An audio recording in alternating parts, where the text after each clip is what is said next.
रसानां छन्दसामपि मंगलानां च कर्तारौ वन्दे वाणी विनायकौ। श्री गुरु चरण सरोज रज निज मन मुकुर सुधार शरणौ रघुवर विमल जसु जो दायक फल चारि। नीलांबुज श्यामल कोमलांगं सीता समारोपित वाम भागं पाणौ महासायक चारुचापं नमामि रामं रघुवंशनाथं। सियावर रामचंद्र की जय। श्री राम कथा सत्संग ऑनलाइन मानस गोष्ठी के आज के इस प्रथम लिंक में उपस्थित समस्त महानुभाव विद्वत वर्ग आप सबके चरणों में आदर प्रणाम। साथ ही भाई झाल सिंह पटेल जी के यशस्वी मंगल जीवन की कामना भगवान राम से आपका जीवन सुखमय हो, इसी शुभकामना शुभधन्यता के साथ आइए चले श्रीमद् रामचरितमानस के सप्तम सोपान की इस अनोखे कथा यात्रा में, जहां गोस्वामी तुलसीदास जी महाराज एक दोहा लिखते हैं। उसमें भी कहते हैं, निर्गुण रूप सुलभ अति सगुण जान नहीं कोई, सुगम अगम नाना चरित सुनि मुनि मन भ्रम होई। सियावर रामचंद्र की जय। ये जो दोहा यहाँ पर जो दिया गया है, ये बहुत प्रचलित दोहा इस अर्थ में है कि ज्यादातर व्याख्याकार इस दोहे का प्रयोग यदा कदा करते ही रहते हैं। लेकिन ये दोहा जितना सामान्य लगता है उतना सामान्य अर्थ लिए हुए नहीं दिखता है। वो इसलिए कि इस दोहे में जिन बातों को गोस्वामी जी महाराज के द्वारा रखा गया है, वे बातें अपने आप में विरोधाभासी प्रतीत होता है। विरोधाभासी इसलिए प्रतीत होता है कि जिस चीज को हम, जिस तत्व को हम साधारण तौर पर बहुत कठिन मानते हैं, उसको यहाँ पर सुगम बता दिया है, और जिसे हम सुगम मानते हैं उस चीज को बड़ा दुर्गम बता दिया गया है। साधारण शब्दार्थ के साथ इस कथा प्रसंग को मैं आप सबके बीच में रखने का प्रयास करूं। निर्गुण रूप सुलभ अति।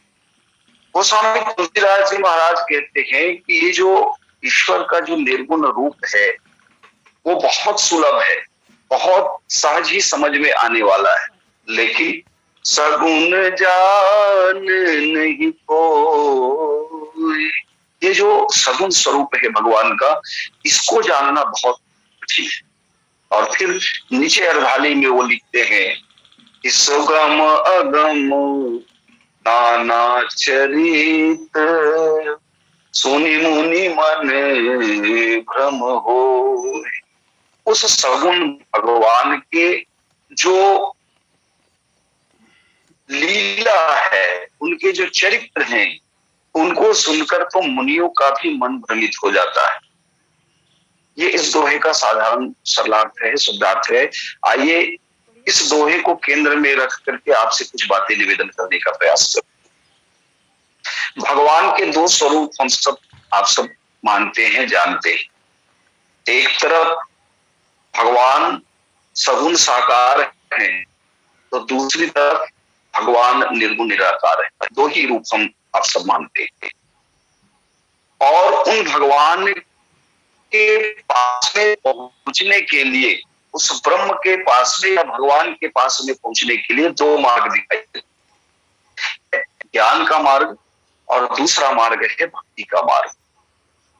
ज्ञान के मार्ग के द्वारा निर्गुण निराकार ब्रह्म के पास में पहुंचा जा सकता है, और भक्ति के मार्ग के द्वारा उस भगवान के पास में पहुंचा जा सकता है जिसे हम सगुण साकार कहते हैं, या जिनको हम एक रूप या किसी नाम के आधार पर जानते हैं। ये 4 बिंदु हैं। आइए मैं क्रमशः इन बातों को आपके बीच रखूं और बाबा तुलसी जिस भाव को हम सब के बीच में रखना चाहते हैं, प्रयास ये हो कि वहां तक हम पहुंच पाए कि किस दृष्टि से इस दोहे आगे है। सब तो यूं है, संदर्भ तो ये है कि कागभूषण जी महाराज के समक्ष कागभूषण जी महाराज जी गरुड़ जी के समक्ष अपनी बातें रख रहे हैं, और प्रसंग है गरुड़ जी के मोह का। प्रारंभ में ही कागभूषण जी महाराज ने ये कह दिया है कि तुम निज मोह कही साई, सो नहीं कछु आचरज गोसाई। नारद भव बिरंज सनकादि, जे मुनि नायक आत्मवादी, मोह न अंध किन्न के ही खोज काम चाव जी। बहुत लंबा उनका वक्तव्य चला है।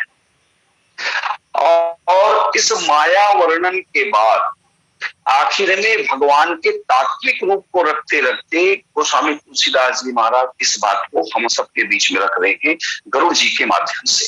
आइए, जिन 2 मार्गों की चर्चा मैंने आप सबके बीच में की है, उसी एक मार्ग को लेकर के सबसे पहले चलते हैं। जब कागभूषण जी महाराज ये कहते हैं कि निर्गुण रूप सुलभ अति, सबसे ज्यादा समझने और जानने में सरल जो है वो निर्गुण रूप है, तो बरबस ये मन प्रश्न उठाता है कि उस निर्गुण निराकार रूप तक या ब्रह्म तक, ये तो निर्गुण निराकार कहने का अर्थ ही है कि जिनका कोई शरीर ही ना हो, जिनका कोई नाम ही ना हो, जिनका कोई आकार ही ना हो। लेकिन जब निर्गुण रूप कहा गया है तो इसे यूं समझे कि भगवान के 2 ही रूप हैं, एक निर्गुण एक सगुण, इस अर्थ। तो निर्गुण निराकार ब्रह्म तक पहुंचने का जो रास्ता है वो रास्ता है ज्ञान का रास्ता। अब सबसे कठिनाई यह है साहब कि रामचरितमानस में सबसे कठिन रास्ता अगर किसी को कहा गया है तो ज्ञान के ही मार्ग को कहा गया है। ज्ञान अगम प्रत्यूह अनेका, साधन कठिन न मन मोहु का। अब इतना ही नहीं, एक अर्धाली और कहते हैं, करत कष्ट बहु पावै कोई। इस ज्ञान की साधना जो साधक करता है वो बहुत ही कष्ट साध्य है। और आने वाले प्रसंगों में कागभूषण जी महाराज जब ज्ञान प्रकरण का वर्णन करते हैं तो एक बहुत ही प्रसिद्ध दोहा हम सबके बीच में आता है, कहत कठिन समझत कठिन, साधन कठिन विवेक। अब आप इस मार्ग की दुर्धर्षता या यूं कहें इस मार्ग की कठिनाई का सही आप कल्पना कर सकते हैं। लेकिन इस मार्ग पर यदि कोई व्यक्ति पहुंच गया, इस मार्ग के अंतिम लक्ष्य पर यदि कोई पहुंच गया, तब बाबा तुलसी ये कहते हैं कि निर्गुण रूप सुलभ। सवाल ये है साहब कि जो मार्ग इतना कठिन साध्य है, उस मार्ग के लक्ष्य पर पहुंचने पर, निर्गुण निराकार ब्रह्म तक पहुंचने पर ये कहते हैं कि उसके बाद कोई कठिनाई नहीं। और ठीक इसके विपरीत सगुण साकार ब्रह्म तक के, सगुण साकार भगवान तक के, क्षमा कीजिएगा मैं ब्रह्म शब्द का प्रयोग निर्गुण, यहां पर थोड़ी सी दुविधा होती है क्योंकि निर्गुण निराकार के लिए ब्रह्म शब्द का प्रयोग हम करते हैं और सगुण साकार के लिए भगवान का। तो सगुण साकार भगवान के पास में जब हम पहुंचने का रास्ता देखते हैं तो निश्चित मान करके चलिए कि हमारे पास केवल एक ही रास्ता है, वो है प्रेम का रास्ता, भक्ति का रास्ता।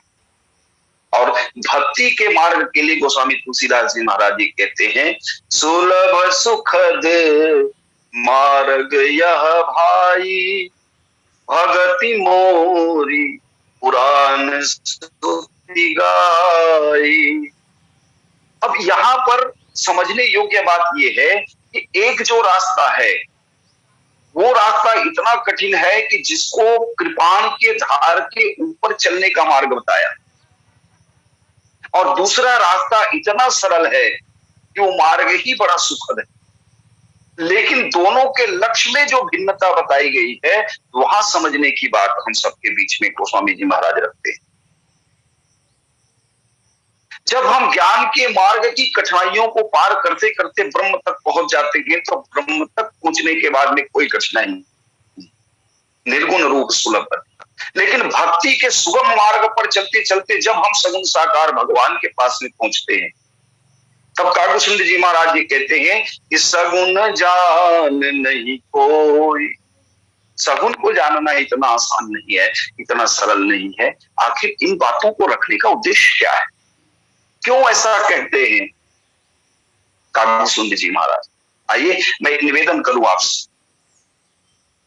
गरुड़ जी का परिचय जिस रूप में हम सबके बीच में रखा गया है, मैं उन शब्दों पर आपका ध्यान चाहूंगा। गरुड़ महा ज्ञानी गुण राशि, गरुड़ जी को महाज्ञानी कहा गया है।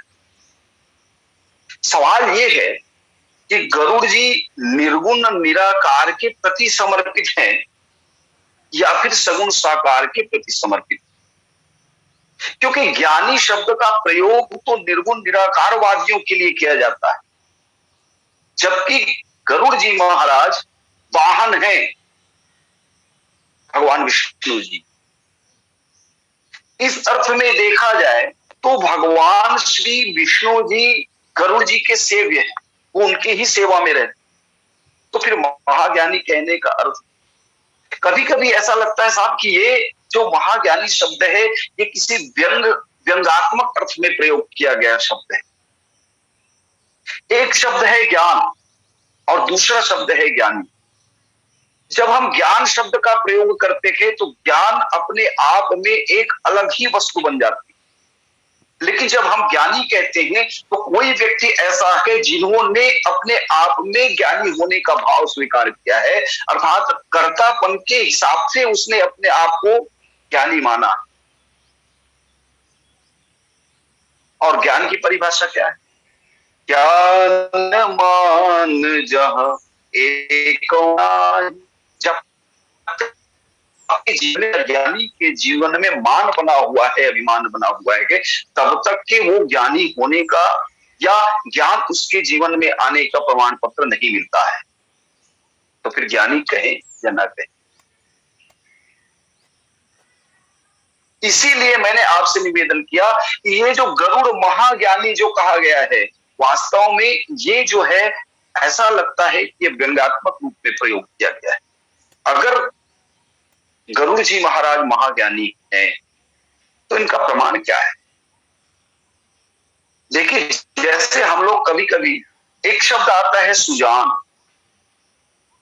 सुजान के बाद आता है परम सुजान, और तीसरा शब्द एक कहा गया है सुजान शिरोमणि। इन तीनों शब्दों को आके रखने का अर्थ क्या है? सुजान वो जो भली भांति जाने, और परम सुजान वो जो सारे चरित्रों को, सारे रहस्यों को जाने। लेकिन सुजान शिरोमणि कौन? क्योंकि भगवान राम के लिए माता जानकी जी ने इस शब्द का प्रयोग किया है, अस जी अजान सुजान शिरोमणि ले संग मोहि छाड़ी दिन। तो इनमें भेद क्यों रखा गया है इन शब्दों? ठीक इसी तरह से जब ज्ञानी कह दिया गया तो फिर महाज्ञानी कहने का अर्थ क्या था? क्यों कहा गया महाज्ञानी? और यदि वो महाज्ञानी है तो ब्रह्म के समस्त रहस्यों को उनको समझ जाना चाहिए।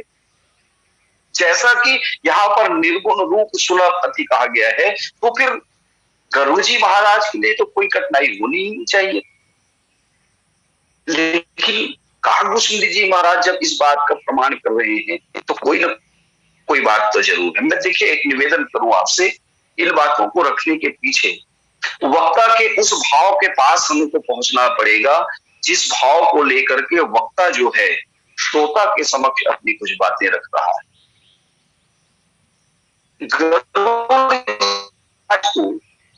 भगवान के ब्रह्म स्वरूप पर कोई शंका नहीं, और इसीलिए निर्गुण रूप सुलभ अति कहा गया है। क्यों? बोले निर्गुण निराकार ब्रह्म में पहुंचने के बाद व्यक्ति का जो स्वबोध है, जो अहम का बोध है, वो अपने आप विसर्जित हो जाता है, विलीन हो जाता है। स्वयं का अस्तित्व जहां समाप्त हो जाए, वही तो ब्रह्म का वही तो ब्रह्म का अस्तित्व है। जैसे कोई नदियां है, नदियों का के अलग अलग नाम होते हैं, और वो नदियां जब अपने गंतव्य पर पहुंच जाएं, सागर महासागर में पहुंच जाएं, तो कौन कह सकता है कि ये गंगा का पानी है, कि यमुना का पानी है, कि गोदावरी का पानी? जहां पे अपने स्वरूप का विसर्जन हो जाए और उस असीम में ही अपने को विलीन कर दिया जाए, तो निश्चित मान करके चलिए कि उस असीम का बोध इस ससीम को असीम के रूप में होने लगता है। फिर क्या दुविधा है? और तभी तो गोस्वामी तुलसीदास जी महाराज की कलम चलती है। कागभूषण जी महाराज हम सबके बीच में रखते हैं कि निर्गुण रूप सुलभ, इसीलिए कहा। और सगुण जान नहीं कोई। देखिए, रामचरितमानस में 3 ऐसे प्रसंग मुख्य रूप से दिए गए हैं जिसमें किसी न किसी पात्र को शंका, किसी न किसी पात्र के मन में भ्रम आता है। एक है भगवती सती जी, आप सब जानते हैं। भगवती सती जी को शंका किस रूप में है? प्रश्न ये, क्या भगवान के निर्गुण निराकार रूप में माता सती को शंका है? बिल्कुल नहीं। क्योंकि जिन शब्दों का वहां पर व्यवहार किया गया है, व्यापक ब्रह्म बिरज बागीसा, माया मोह पार परमीसा। कपिल जी महाराज भगवान को व्यापक कहते। माता सती जी भी उसी शब्दों का लगभग प्रयोग करती। क्या? ब्रह्म जो व्यापक बिरज अज, वो भी व्यापक, वो भी ब्रह्म को व्यापक मानती है, कहीं कोई शंका नहीं। अकल अनीर अभे, ब्रह्म के स्वरूप में माता सती जी को कहीं कोई शंका है ही नहीं। सो की देह धरी होई न जाहि न जानत, शंका कहां है? तो बोले सगुण साकार स्वरूप में है, विष्णु जी के ही रूप में है। कैसे? तो बोले विष्णु जो सुरहित नर तनुधारी, सो सर्वज्ञ था। गरुड़ जी भी यही फंसे थे।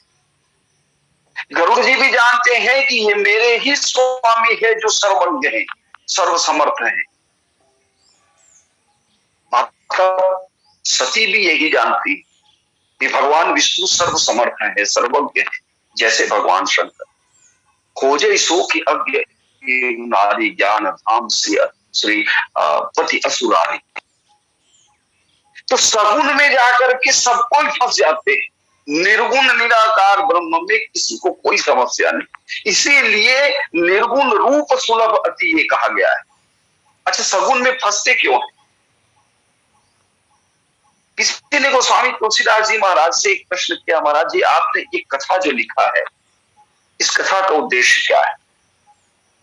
गोस्वामी तुलसीदास जी महाराज ने कहा, निज संदेह मोह भ्रम हरनी, करऊं कथा भव सरिता तरनी। मैं अपने संदेह, मोह और भ्रम के निवारण के लिए ये राम कथा कर रहा हूं, जो कि भव सरिता के तरने के लिए एक नौका के समान। मैं एक शब्द आप सबके बीच में रखूं। ये जो संशय है, निज संदेह, संशय, भ्रम और मोह, ये तीनों क्रमिक विकास की वस्तुएं, तत्व है। हर व्यक्ति जो है किसी न किसी भ्रम का शिकार आज भी है, हर व्यक्ति। माता सती के जीवन में भी भ्रम है, गरुड़ जी के जीवन में भी भ्रम है, कागभूषण जी के जीवन में भी भ्रम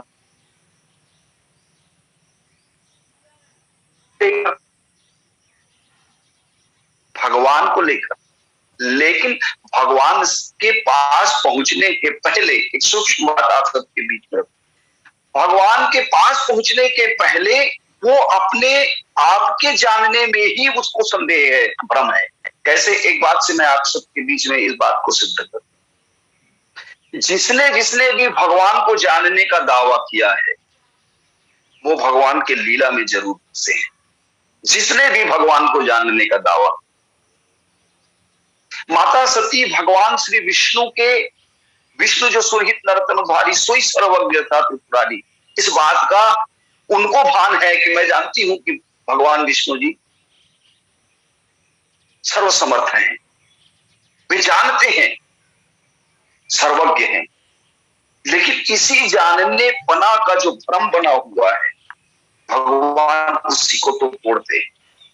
क्योंकि एक सिद्धांत है कि सोई जा नहीं जेहि देहु जनाई, जानत तुम्हारी तुम्हें होई जाही।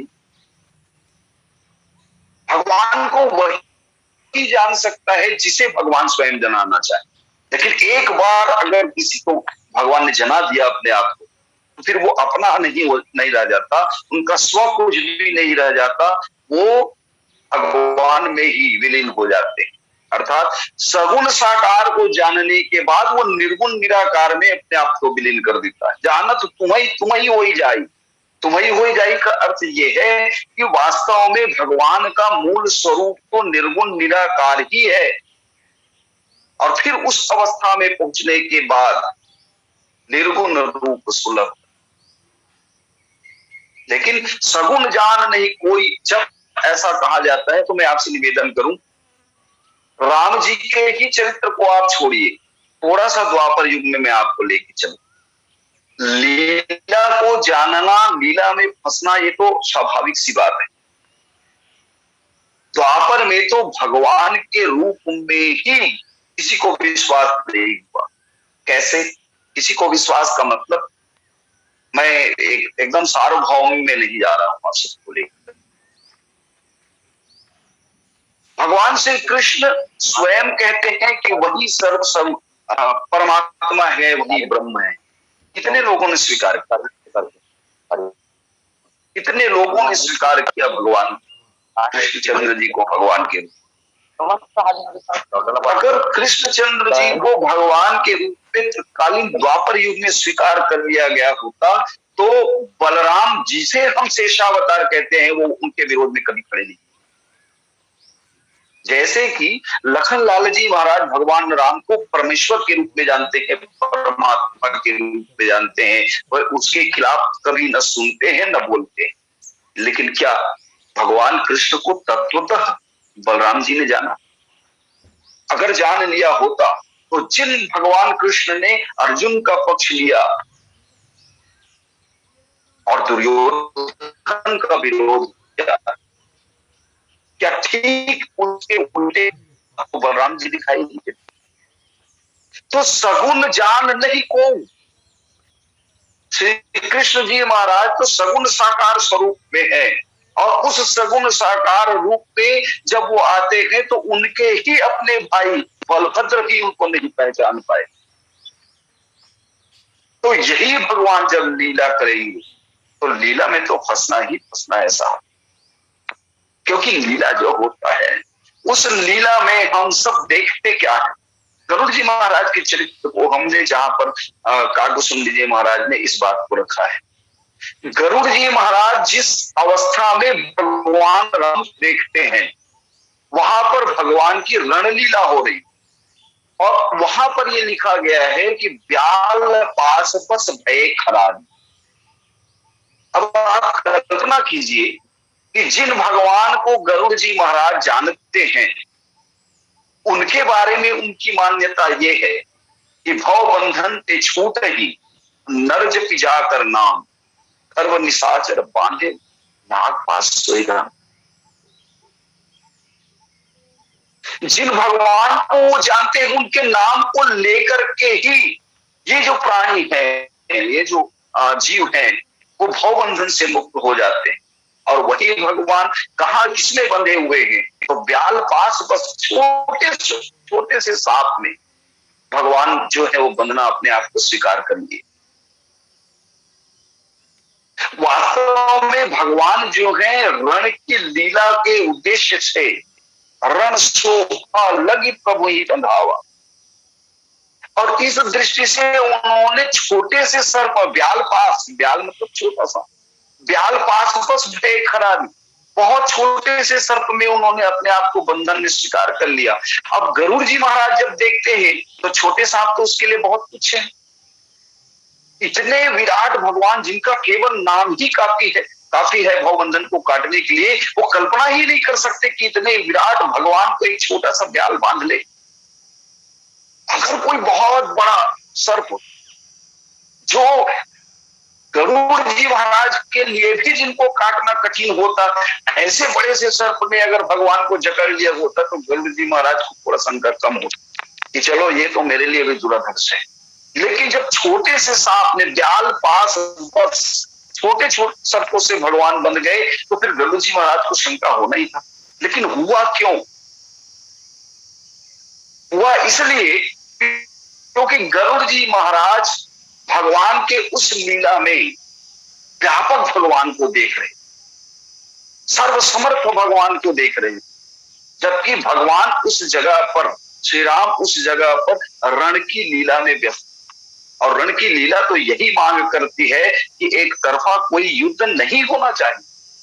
अगर एक तरफा कोई युद्ध हो जाए तब तो फिर युद्ध का आनंद ही खत्म हो जाएगा साहब। अभी 2020 मैच चल रहा है, हम सब देखते हैं। कोई एक टीम इतना हावी हो जाए, इतना अधिक रन बना ले कि दूसरा जो मैच खेलने वाला जो खिलाड़ी है वो एकदम कम रनों में आउट हो जाए और पूरा मैच समाप्त हो जाए, तो देखने वाले को आनंद क्या मिलेगा? मजा तो तब है जब अंत तक परिणाम पता न चले कि कौन जीतेगा, कौन हारेगा, कौन किस पर भारी पड़ेगा। मजा तो तभी है। और इसी उद्देश्य से रण की लीला भगवान राम ने स्वीकार किया है, रण की लीला वो कर रहे। लेकिन गरुड़ जी महाराज फंस गए और इसीलिए कहा गया सगुन जहां, क्योंकि सगुन जो है वो निर्गुण निराकार से व्यापक से एक जगह आकर के जब कोई एक शरीर धारण करते हैं तो उस शरीर धारण करने के पीछे बहुत सारी बातें होती और बहुत सारे बंधनों को भगवान स्वीकार करते हैं। वहां आकर के वो किसी के पिता बनते हैं तो किसी के भाई बनते हैं तो किसी के पति, और सबके अनुरूप व्यवहार करते हुए उनको हर तरफ से अपने कर्तव्य कर्मों का निर्वाह स्वीकार करना पड़े। जयंत क्यों फंसा?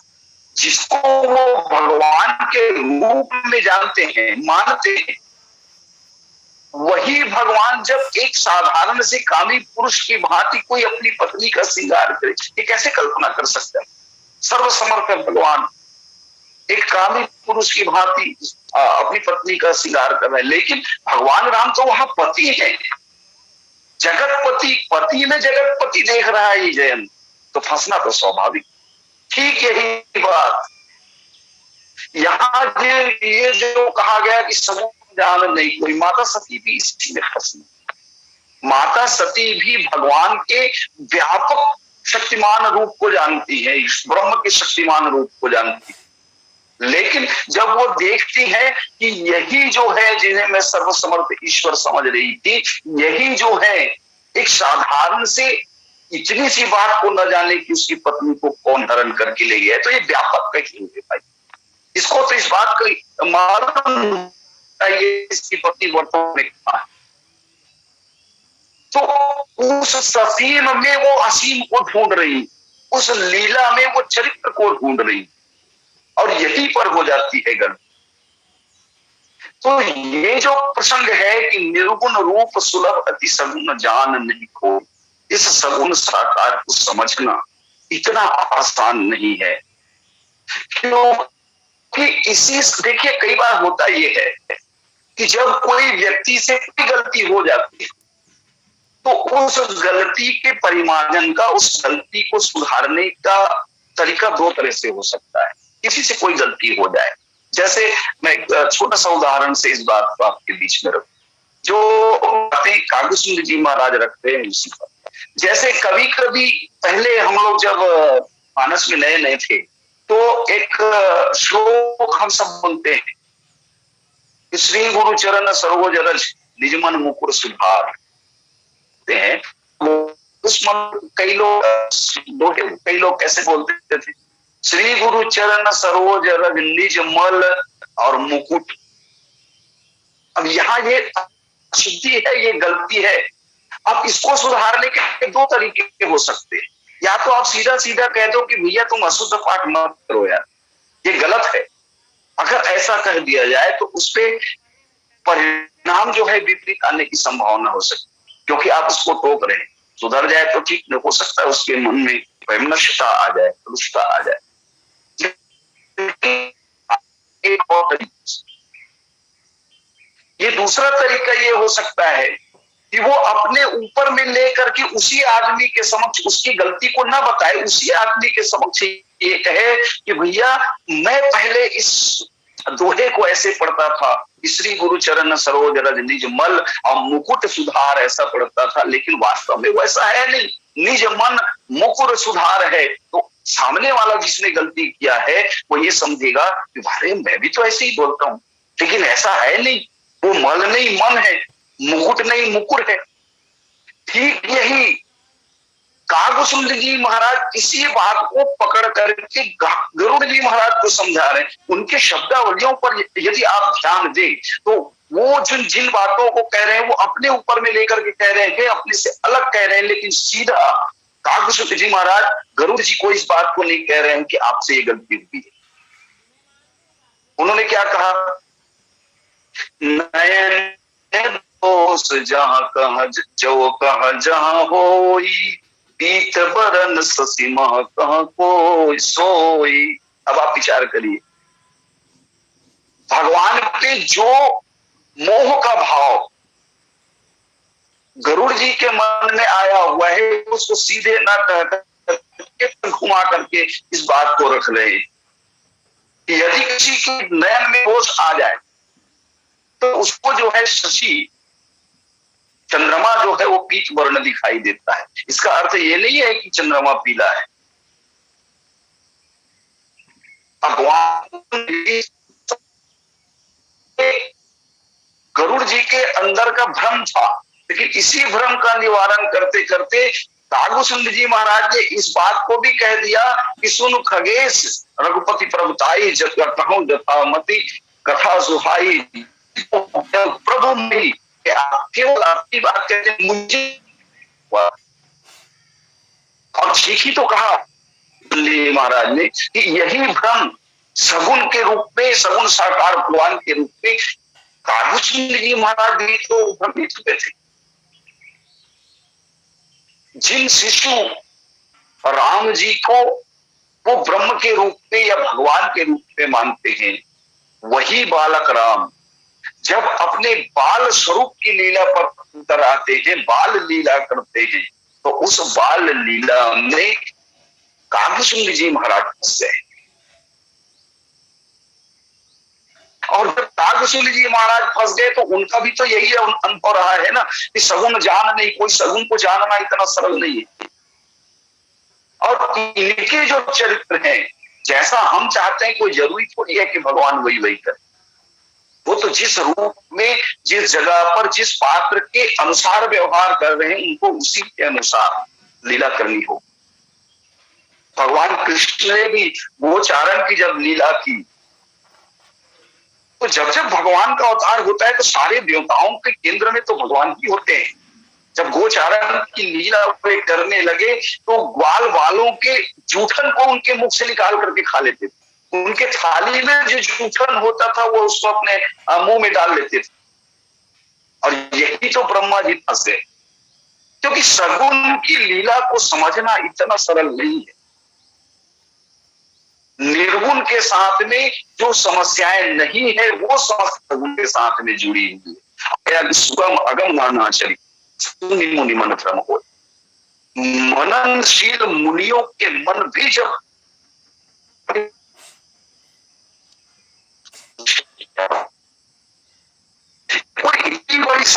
नहीं है समस्या हम जान। इसका एक पहलू और है, माता पार्वती ने भगवान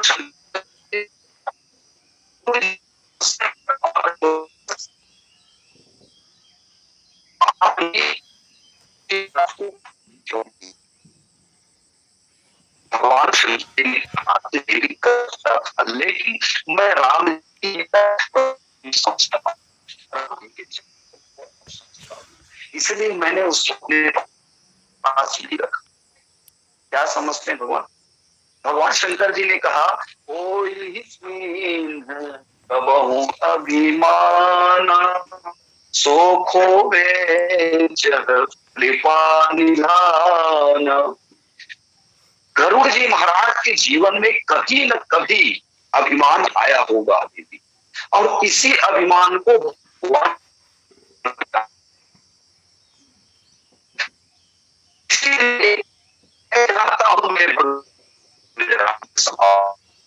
जब वो उनके अभिमान को दूर करना चाहते हैं तो फिर किसी निश्चित स्थान पर ही उसको भेजा जाना चाहिए।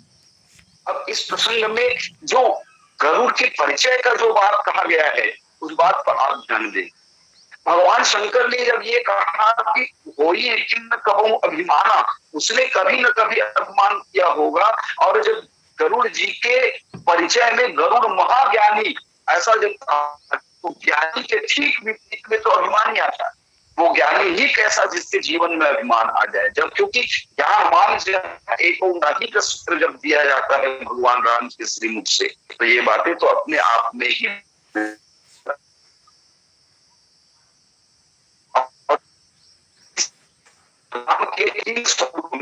ज्ञानी गरुड़ जी महाराज से। तो कुल मिलाकर निर्गुण रूप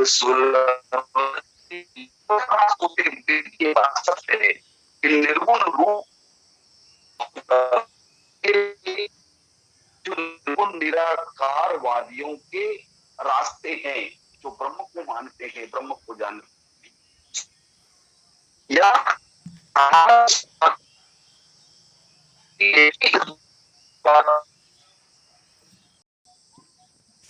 वो मार्ग की जो कठिनाइयां है वो शुभमता में परिवर्तित हो जाती है। और इसी बात को कालभूषण जी महाराज से निर्गुण रूप सुलभति सगुण जानने को बातें कही गई। समय अपनी पूर्णता पर है। शेष जो लगभग आधा मिनट का समय है, मैं भाई झाल सिंह पटेल जी के लिए समर्पित करता हूँ। बोलिए सियावर रामचंद्र की जय। समुपस्थित सभी विद्वानों को मेरा सादर प्रणाम।